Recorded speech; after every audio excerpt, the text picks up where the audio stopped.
서가 명가. 두 번째 강의의 소 제목은 이제 인공지능 인간과 소통하다라는 타이틀을 가져와 봤습니다. 예, 인공지능 일단 뭔가. 근데 인공지능을 먼저 얘기해 주기 전에 그냥 지능, 뭐 사람의 지능 또는 동물도 지능이 있죠. 그 지능이 뭘까를 먼저 좀 생각을 해보면은, 그래서 지능을 뭐 사전적 정의를 보다 보면 어떤 사물이나 현상을 뭐 받아들이고 생각하는 능력이라고 이렇게 짧게 얘기를 하기도 하고요. 심리학 쪽에서는 조금 더 풀어서 얘기를 합니다. 새로운 사물이나 현상에 부딪혀서 그 의미를 이해하고 처리 방법을 알아내는 지적 활동의 능력, 사고력, 관찰력, 상상력, 기억력 등이 이에 해당한다. 이런 식으로 이제 정의를 내리고 있습니다. 그래서 이제 인간은 이제 불과 50만 년 전에 지구에 출현했지만 여러 가지 이제 도구도 사용하고 직립보행도 하고 여러 가지 이제 요소는 있었지만 그 중에서도 굉장히 뛰어난 이제 그 두뇌를 가지고 있어서 우리가 지금 이렇게 이제 그 지구에서 이제 만물의 영장이라고 부르는 그 종이 된 거고, 사람들이 얘기할 때 이 앞을 보면 이제 항상 이제 이런 사이보그 형태의 뭐가 나옵니다. 인간의 지능을 뛰어넘는 뭐가 나올 거라고 뭐 사람들이 옛날부터 막연하게 생각을 한 거죠. 그래서 이제 인공지능인 얘기를 많이 하게 되는 거죠.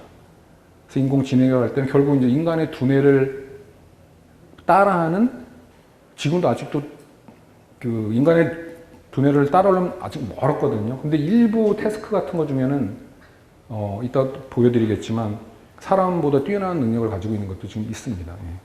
근데 하여튼 굉장히 복잡한 태스크도 많이 하고 단편적인 게 아니라 굉장히 이제 뭐 유기적으로 얽혀 있는 거는 아직 굉장히 뭐 많이 따라가지는 멀었는데, 어쨌거나 인공지능이 출현하고 나서 언젠가는 이제 기계가 우리 뇌를 대체할 날이 올 수 있을 거라고 이제 사람들이 조심스럽게 예측을 하고 있습니다. 인공지능의 역사를 잠깐 보면은 보통 저희가 출발한 거를 이제 1950년 이분을 얘기를 하는데, 이제 알란 튜링이라고 하는 수학자입니다. 수학자이고 젊은 나이에 이제 그 세상을 떴지만 이 사람의 이름을 따가지고 지금 튜링 테스트라는 것도 있습니다. 혹시 들어보셨는지 모르겠는데 튜링 테스트라는 게 결국은 그 테스트를 통과하면 얘는 인간의 지능을 갖고 있다, 비슷한 지능을 갖고 있다는 테스트거든요. 그래서 예를 들면 이런 거죠. 커튼을 쳐놓고 그 뒤에 뭐가 있는지 모르는데 그 커튼 밖에 있는 사람이 그 커튼 뒤에 있는 무언가와 어떤 뭐 얘기를 주고받던 뭐 여러 가지 뭐 작업이 있습니다. 그랬을 때 이 밖에 있는 인간이 봤을 때 그 뒤에 있는 게, 커튼 뒤에 있는 게 사람인지 아니면 컴퓨터인 건지 모를 정도다, 구별이 안 갈 정도라 하면은 그 튜링 테스트를 통과했다고 얘기를 하거든요. 그러면 그때는 그 뒤에 있는 무언가가 그 인간의 지능과 거의 비슷한 수준이다라고 얘기를 합니다. 그래서 앨런 튜링 사람이 그때 이제 뭐 컴퓨팅 머시너리, 그러니까 계산하는 기계와 지능이라는 그 논문을 1950년대에 쓴 게 거의 이제 촉발이 됐고요. 그 다음에 이제 Artificial Intelligence라는 AI, 인공지능이라고 하는 말은 그거보다 조금 뒤에 1956년에 그때 이제 이런 연구를 연구하던 사람들이 모이는 어떤 학회가 있었는데 그때 이제 처음으로 인공지능, Artificial Intelligence라는 말을 얘기를 했다고 합니다. 그 다음에 그렇게 나오면서 사람들이 그때 굉장히 소수의 연구자들이 모여서 인공지능, 즉 사람의 지능을 대체할 만한 어떤 기계, 컴퓨터를 만들자라고 연구를 해서 굉장히 연구가 활발해지다가 여러분 인공지능의 역사를 생각해보시면 두 번의 겨울이 왔다고 그러거든요. 정말 굉장히 침체기를 얘기하는 거죠. 그게 이제 한 70년대부터 75년부터 한 80년 사이, 그때는 굉장히 첫 번째 이제 그때 인공지능의 겨울이라고 얘기를 합니다. 이유는 이제 50년대 굉장히 사람들이 희망을 갖고 인간의 지능을 대체하는 뭔가를 만들 수 있다라고 막 생각을 해서 연구를 했는데 생각보다 이제 결과가 잘 안 나온 거죠. 그래가지고 이거는 아직은 안 되는 거구나, 더 기다리자, 그래서 이제 겨울이 온 거고요.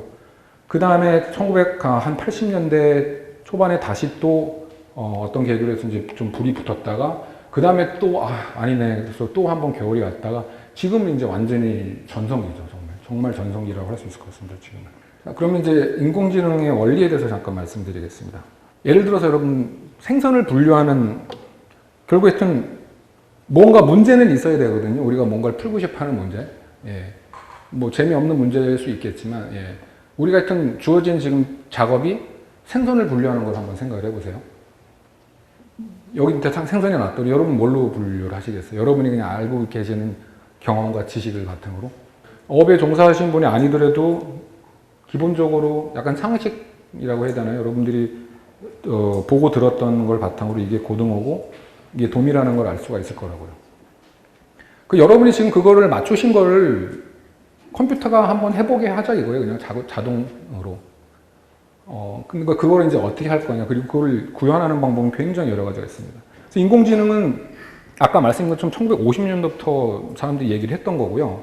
그때부터도 있었어요. 근데 그때는 기계학습, 지금 우리가 얘기하는 학습 기반이 아니라 룰 기반이었습니다. 그래서 그거를 규칙 기반 시스템이라고 얘기하고 또는 이제 전문가 시스템이라서 엑스퍼트 시스템이라고도 하는데 그 말인즉슨 뭐냐면은 나온 것처럼 룰이 있어야 돼요. 룰이 있어야 되고 전문가가 있어야 돼요. 왜냐하면 그 룰을 만들 수 있는 전문가거든요. 근데 아까 그 도미하고 그 그림에서는 일단 색깔부터 뭐 파랗고 이제 빨갛고 이게 있고 그리고 얘는 또 뭐 갸름하고 도미는 좀 더 두툼하고 뭐 이런 거를 얘기를 할 수 있는데 조금 더 어려운 문제일수록 아까 말씀드린 것처럼 뭐 고등하고 삼치라든지 아니면 이제 자연산 우럭과 양식 우럭 같은 경우는 그때는 그걸 구별하는 건 일반인에게는 좀 어려운 거고 그래서 전문가가 소위 말하는 전문가라는 사람이 그 룰을 이제 만드는 거죠. 그 룰을 여러 개를 만들어 가지고 결국은 어떻게 보면은 그냥 분기문이에요. 이거냐? 아니다. 그럼 일로 가라. 이거냐? 하고 또 물어보고 아니다. 그럼 계속 나로다가 이제 최종적으로 어떤 생선의 종류가 나오는 거죠. 비교적 쉬운 문제 같은 경우는 룰을 만들기 쉬울 테고요. 아닌 경우에는 이제 좀 더 복잡한 걸 해야 되는 거죠. 그래서 이거 같은 경우에는 규칙 기반 시스템을 뭐 지금도 사용하고 있는 데도 있을 거예요, 아마. 단순한 문제 같은 경우는. 근데 아까 말씀드린 것처럼 전문가의 손을 빌려가지고 그 룰을 되게 자세하게 설명을 해야 된다는 거고, 그 다음에 그럼 뭔가 새로운 게 또 생기면은 그거에 맞춰서 또 룰을 만들고 막 그래야 돼요. 그러니까 이게 되게 복잡하고 시간과 비용이 굉장히 많이 드는, 그리고 전문가가 반드시 필요한 영역입니다. 초기에 있었던 이런 규칙 기반 시스템에서 지금 이제 많은 사람들이 하는 건 이제 우리가 이제 그 데이터 기반이라고 하는 데이터를 기반으로 하는 하는 것이 이제 기계 학습이 됩니다. 머신러닝이라고 많이 얘기를 하죠. 사람이 태어나서부터 끝까지 사람은 끊임없이 배우잖아요. 지금도 계속 여러분 배우고 계실 텐데 그거를 기계가 배우게 하자는 거죠. 그게 이제 기계 학습이 말하는 가장 중요한 겁니다. 데이터가 있어야 되는 겁니다. 기계 학습은 그래서 아까 그 고등어 삼치 같은 경우에 이거의 뭐 길이가 얼마고 색깔이 얼마고 뭐 이런 거를 우리가 일일이 구구절절히 룰을 얘기해 주는 게 아니라 나는 고등어를 주고 그 다음에 계속 도미를 저한테 줄 테니 네가 알아서 그 룰을 찾아라는 거예요, 사실. 그리고 그 룰은 사실은 근데 우리한테 보여지진 않아요. 그래서 요새 사람들이 얘기하는 게 특히 이제 머신러닝이나 딥러닝 같은 경우에 답을 굉장히 정확하게 알려주긴 하지만 왜 그랬다고 설명은 못 해줘요. 그래서 설명이 불가능한 아주 취약한 약점을 갖고 있습니다. 그래서 요즘은 설명이 가능한 AI라는 연구 토픽이 따로 있을 정도입니다. 그래서 결국은 얘는 뭘 하는 거냐면요. 그렇게 데이터를 많이 주면 돼요. 굉장히 많은 고등어를 보여주고 굉장히 많은 도미를 보여주면은 그 다음에 이 기계학습 알고리즘이 그럼 새로운 생선이 오더라도 그게 내가 이 둘로부터 학습한 거에 의해서 어떤 판단을 내려겠다라는 걸 이제 결승을 할 수가 있다는 거죠. 그래서 저희가 그걸 보통 모델이라고 얘기하거든요. 그 모델을 훈련시킨다고 얘기하는데 그게 이제 컴퓨터 알고리즘이고요. 그 알고리즘은 결국은 자기가 본 대로밖에 못 합니다. 그러니까 고등어하고 여러분이 도미를 사진을 막 수백 장, 수천 장씩 모아가지고 그 모델을 훈련시켰어요. 근데 거기다 대고 갑자기 강아지 사진을 주기 위해 뭐라고 물어볼 수는 없다는 거예요. 걔가 대답은 할 수는 있겠지만 강아지 사진을 보고 가장 가까운 뭐 고등어라고 얘기할 수밖에 없어요. 배운 게 그걸 해서. 그래서 기계학습이 실제로 어떻게 되는지를 동작을 말씀드리면은 예를 들어서 문제를 하나 정하는데 집값을 예측한 게 저희 문제라고 생각을 해보시자고요. 근데 저희 이제 문제를 그냥 단순하기 위해서 그냥 집값은 오직 그냥 넓이, 평수에만 영향을 받는다라고 생각을 해보자고요. 그럼 저희가 하려는 건 뭐냐면은 일단은 훈련용 데이터가 필요합니다. 우리가 자동으로 이제 집값을 예측하는, 그러니까 평수만 주면은 집값을 나한테 주는 그걸 만들고 싶은 거거든요. 그걸 만들기 위해서는 일단 아까 말씀드린 것처럼 모델을, 알고리즘을 훈련시켜야 된다고 그랬잖아요. 훈련시키면 얘한테 경험을 쌓도록 해야 되는데 그게 결국 우리가 얘한테 데이터를 주는 겁니다. 우리가 이 데이터를 가장 잘 설명하는 어떤 함수를 만들겠다라고 생각하시면 돼요. 그 함수를 찾아내는 게 기계학습이 이루고자 하는 목표입니다. 기계학습이 하는 게 이런 거예요, 결국. 저런 데이터를 훈련 데이터라고 하는 학습 데이터 또는 훈련 데이터라고 하는데 저런 대량의 데이터를 보고서 가장 잘 맞추는 게 좋은 거죠. 그래서 기계학습에서 특히 이제 딥러닝 이런 데서는 데이터가 굉장히 중요합니다. 많으면 많을수록 좋거든요, 무조건. 그렇기 때문에 데이터가 많으면 많을수록 또 정교하게 이 데이터들을 설명할 수 있는 그런 어떤 함수 또는 모델이 생긴다고 할 수 있는 겁니다. 기계학습을 더 포멀하게 정의를 좀 해보면요. 탐 이치령 이제 그 미국의 이제 카네기 멜론 대학이라고 컴퓨터 공학에서 굉장히 이제 유명하고 훌륭한 학교가 있거든요. 거기에 있는 교수님이신데 이 사람은 어떻게 정의를 하냐면요.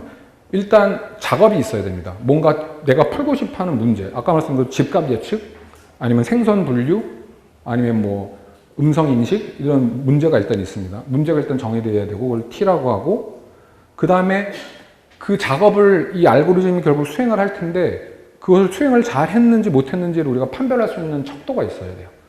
여러분이 시험을 보시고 그걸 나중에 정답과 비교해서 몇 점 틀렸는지 점수가 나오잖아요. 그 척도가 있어야 됩니다. 그 성능을 측정할 수 있는. 그 다음에 경험이라는 게 있어야 돼요. 경험이라는 게 정의가 돼야 됩니다. 기계학습에서는 경험이라는 게 결국은 데이터라고 생각하시면 돼요. 내가 고등어 사진을 한 장 본 거하고 100장 본 거는 내가 100번의 경험을 더 많이 한 거죠. 예. 그래서 기계학습을 이 사람은 어떻게 정의를 하냐 그러면요. 아까 말씀드린 것처럼 이 작업의 성능을 측정하는 거는 이 P라는 어떤 성능 평가 지표거든요. 이걸 가지고 이 작업의 성능을 계속 측정을 했을 때 만약에 컴퓨터 알고리즘이 이 경험치를 늘려줄수록 이 성능이 점점 만약에 증가한다. 이 작업, 어떤 특정한 작업에 대해서 그러면은 컴퓨터 알고리즘이 학습을 한다라고 우리가 정의를 한다는 겁니다. 뭐 사람이랑 똑같죠. 수학 문제를 계속 여러 문제를 늘려서 줘봤더니 그 다음에 시험 볼 때도 잘 본다. 그러면 이 친구가 제대로 학습을 한 거죠. 그래서 머신러닝을 하는 대부분의 이제 그 여러 가지 이제 쭉 그 과정을 보면은요.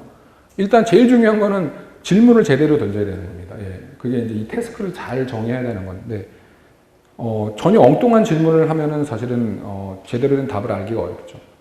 그 다음에 데이터를 준비해야 되고요. 아까 말씀드린 것처럼 얘를 학습을 시키는 데이터. 이 부분이 사실은 굉장히, 그 노동력과 시간과 비용이 많이 들어갑니다. 그 다음에 이제 알고리즘을 선택을 해서 그 다음에 훈련을 합니다. 그 다음에 최종적으로는 테스트를 해야 됩니다. 근데 이제 이 데이터를 준비하는 게 굉장히 오래 걸리는 거죠. 이게 왜 제일 고된 일이냐 하면은 저 부분은 사람이 해야 되거든요. 학습을 시키기 위해서는 일단 얘를 기계를 학습하기 위한 이 알고리즘을 학습하기 위해서 데이터를 줘야 되는데 그 데이터에는 정답을 우리가 줘야 되거든요. 그래서 그걸 지도학습이라고 합니다. 기계학습에 크게 지도학습과 비지도학습이 있거든요. 근데 우리가 주로 얘기하는 건 이제 지도학습이에요. 감독을 우리가 하고 있다는데 그 말이 즉슨 뭐냐면은 기계한테 그 경험치를 줄 때 이 경험치, 즉 데이터를 줄 때 이 데이터는 삼치냐 고등어냐를 사람이 정답을 알려줘야 된다는 거죠. 이거를 섞어서 뒤바꿔서 주면은 걔가 완전히 이상하게 배울 거잖아요. 그래서 이 학습 데이터라고 하는 학습 데이터를 만드는 게 굉장히 이제 고된 작업입니다. 아까 같은 경우 뭐 사진으로 이미지 어떤 걸 오브젝트를 분류하는 거다 그러면은 그 사진에 대해서 각각의 우리가 보통 레이블이라고 하는 거냐 라벨이라고 하는 그 사람이 손으로 만든 주석을 달아줘야 돼요. 그게 굉장히 고되고 일이 많이 들어간다는 거죠. 왜냐면은 지금 요즘 돌아가는 뭐 그런 기계학습 알고리즘은 수백만 개의 데이터가 필요하거든요. 자, 그 다음에 이제 최종적으로 우리가 또 해야 되는 거는 우리가 훈련을 시켰는데 평가를 해야 되거든요. 학교에서 여러 교과목에 대해서 학생들을 가르치잖아요. 훈련을 시키잖아요. 그죠? 근데 얘가 제대로 잘 배웠는지 뭐를 하죠? 중간고사, 기말고사를 보죠. 얘가 잘 배웠는지 안 배웠는지 알아야 되고, 그리고 여러분 중간고사, 기말고사 볼 때 물론 교과서에 포함된 내용을 보여주겠지만 예를 들어서 그 중간중간에 퀴즈 같은 샘플 테스트를 본다 할 때 숙제를 주거나 했을 때 그 문제를 그대로 똑같이 주는 경우는 없잖아요. 그것만 달달 외우면은 어떤 시험이든 100점 받을 수 있기 때문에 그거랑은 조금 다르게 평가를 하죠. 보통 테스트가. 여러분이 예를 들어서 수능을 보시는데 모의고사 문제가 똑같이 나오진 않잖아요. 그럼 그거 외우기만 하면 다 수능 만점자인데 그렇기 때문에 그 얼마나 어려운 작업이었습니까? 실제 수능은 이거에서 같은 내용이지만 다르게 내야 되거든요. 기계학습 모델도 마찬가지입니다. 훈련을 한 걸 가지고 얘를 테스트를 하면 안 돼요. 훈련을 한 걸 가지고 테스트를 하면은 걔는 무조건 100점을 맞을 수가 있거든요. 테스트를 한다는 건 결국 이 훈련에 쓰이지 않았던 새로운 데이터를 줬을 때 얘가 얼마큼 잘하는지를 보는 겁니다. 이게 굉장히 중요한 거예요. 근데 아까 이제 말씀드린 것처럼 이 기계학습은 특히 딥러닝 같은 거는 데이터가 많으면 많을수록 좋다고 얘기를 했고요. 근데 그게 사람이 일일이 그걸 한다는 게 굉장히 이제 비용이 많이 드는 거죠. 그래서 이 학습 데이터를 처음에 어떻게 잘 구축을 하느냐가 굉장히 중요하고요. 사실 구글이나 무슨 뭐 아마존 이런 데는 그걸 굉장히 초반에 잘했죠. 굉장히 잘해가지고 아주 대량의 데이터를 가지고 있고, 그로 인해서 성능이 또 높아지고, 그럼 그걸로 사람들이 서비스를 사면 사람들이 서비스를 사면서 또 데이터가 생성이 되고, 그걸로 또 학습을 시키고, 이런 이제 선순환이 일어나는 거죠. 자, 그러면 이제 머신러닝을 대충 말씀드렸고, 그럼 딥러닝은 도대체 뭐냐? 인공지능 일단은 어떤 인간의 지능을 대신하는 거에서 가장 큰 영역이고요. 여기에는 아까 말씀드린 것처럼 무슨 꼭 학습이 들어가는 게 아니라 룰 기반도 들어갈 수도 있습니다. 굉장히 제일 넓은 개념이고요. 그 다음에 이제 머신러닝은 그런 단순한 룰에 의해서 하는 어떤 결정을 내리는 거 말고 데이터를 주고 그 데이터로부터 이 알고리즘이 학습을 하면서 성능을 늘리자라는 게 이제 기계 학습의 범주라고 하면요. 좀 더 좁죠. 그럼 여기보다 조금 더 좁게 기계 학습을 하는 거에도 굉장히 여러 가지 방법이 있거든요. 근데 그 중에서 인간의 뭐 신경망을 모사했다고 해서 그 심층 신경망이라고 하는 걸 하는 것이 이제 딥러닝입니다. 점점점 이렇게 좁혀진다고 생각하시면 될 것 같아요. 자, 그럼 인공신경망은 그럼 최근에 나온 거냐? 그렇지는 않거든요. 인공신경망도 뭐 50년대에 나왔습니다. Artificial Neural Network라고 보통 얘기를 합니다. ANN이라고 얘기하는데, 이거는 뭐냐면 결국 인간의 뇌를 모사하자는 거거든요. 그 뇌에도 여러 가지 뇌세포가 있는데 그 중에 대부분을 차지하는 것이 대부분 아니고 10% 이상을 차지하는 것이 이 뉴런이 하는 역할이고요. 그리고 이 뉴런이 이 신경세포가 인간의 뇌에 몇 개였냐? 약 얼마죠? 1000억 개. 1000억 개의 신경세포가 존재를 하고요. 그 다음에 1000억 개의 신경세포뿐만 아니라 이 신경세포하고 또 신경세포가 연결되는 거를 이제 연결고리를 시냅스라고 얘기를 하거든요. 그 시냅스는 이 뉴런당 각각 또 1000개에서 10,000개 정도가 있어가지고요. 100조 개에 달하는 연결고리가 있는 거예요. 그러니까 그거는 지금의 아주 큰 구글에서 만드는 인공신경망도 그 스케일은 못 따라갑니다. 몇백만 개 파라미터 정도거든요. 몇천만 개. 뭐 몇억 개까지도 요새는 가지만. 근데 여러분이 학습을 한다는 게 기계학습 말고요. 사람이 학습을 한다는 게 결국은 이 시냅스라는 연결고리가 강해지느냐, 옅어지느냐 이거거든요. 그러니까 여러분이 예를 들어서 꽃 사진을 반복해서 봐가지고 뭐 가운데는 뭐 이렇게 동그랗고 옆에 꽃잎이 여러 개가 노란색이 있다 그러면 뭐 민들레다라고 이제 여러분이 학습을 한다 그러면은 그 시각적인 입력이 들어온 담당하는 뉴런하고 그게 쭉쭉쭉 연결이 돼가지고 상위에서는 그럼 이거는 민들레다라고 하는 그 부분의 시냅스가 굉장히 강하게 연결이 되는 거예요. 그래서 그게 굉장히 강하게 연결이 되면 그 다음에는 민들레라는 거는 그냥 보기만 해도 이제 바로 알 수 있는 거죠. 이 시냅스라는 게 여러 가지 발달 과정을 거치면서 어렸을 때부터 어떤 분은 강해지기도 하고 어떤 분은 약해지기도 한다고 합니다. 그리고 뇌에서 일어나는 여러 가지 이제 뭐 문제들이 있잖아요. 뭐 정신적인 질환도 있고 뭐 치매라든지 아니면 뭐 알츠하이머 이런 게 결국은 저 시냅스 부분에 신경 전달 물질이 거기에 문제가 있거나 그래서 생기는 경우가 대부분이라고 합니다. 그래서 요거를 이렇게 뉴런에 해당하는 걸 이렇게 만들어 보고 하는 게 인공신경망이 따라 하려고 하는 겁니다. 그래서 결국 얘네들이 하는 게 뭐냐면 아까 말씀드린 것처럼 시각적 정보가 이렇게 들어왔을 때 그거에 의해서 얘가 충분하게 그 시각적 정보가 크다고 생각이 되면은 전기적인 신호가 생기거든요. 화학적인 반응에 의해서. 그럼 그게 생기면 그게 그 다음 뉴런에 전달이 되고 그럼 여러 개로부터 받은 거가 이게 모아가지고 이게 충분히 크면은 또 그 다음으로 넘어가고 그 역할을 하는 게 요 인공신경망이라는 거죠. 그러면 이게 이제 인공신경망이고 신경망과 그걸 모사하려고 하는 인공신경망인데 그럼 심층신경망 이제 딥 뉴럴 네트워크라고 하고 심층신경망을 이용해서 하는 학습을 저희가 주로 이제 딥러닝이라고 일반적으로 얘기를 하는 겁니다. 그럼 심층신경망은 뭐냐? 그냥 한마디로 그냥 진짜 깊게 쌓자는 거예요. 그냥 굉장히 이걸 많이. 그러니까 아주 간단한 거는 인풋이 들어오고 중간에 이거를 저희가 이제 뭐 중간층 또는 히든 레이어라고 그러거든요.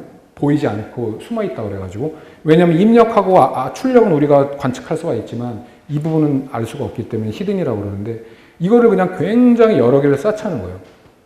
그럼 이 연결이 아까 말씀드린 걸 어떤 시냅스라고 하는 겁니다. 그럼 저희가 인공망을 학습을 시키잖아요.